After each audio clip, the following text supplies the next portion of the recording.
Tungkol nga pag may namamatay, nakasulat sa sementeryo, RIP, rest in peace. Sigurado ka bang rest in peace yun? Eh, yung namatay, hindi naman naglingkod, namatay na makasalanan.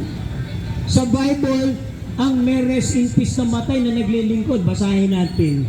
Sa Revelation, sa chapter 14, basahin po natin. Sino ba yung merong rest in peace? 14:13 na Revelation. Ano ang wika dito ng Bible? Narinig ko ang isang tinig na mula sa langit nagsasabi, isulat mo, mapapalad ang mga patay na nangamatay sa Panginoon mula ngayon. Sinasabi ng Espiritu upang sila magpahinga sa kanilang mga gawa. Sino rin nagpahinga? May rest in peace sa Panginoon. Yung namatay kay Kristo. Eh ngayon, parang nakasanayan ng tao. Pag ang tao namatay, susulat sa nature, rest in peace. Pero sa Bible pala, yung mga namatay na naglilingkod, yung pala ang merong kapahingahan sa Panginoon. Bakit? Doon siya pumunta sa tahanan ng Panginoon.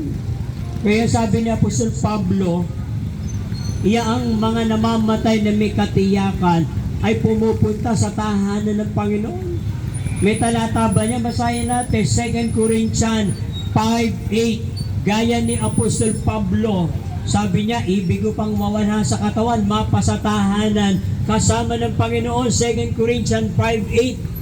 Malakas ang loob namin, sabi ko, ibig pa nga naming mawala sa katawan at mapasa tahanan kasama ng Panginoon.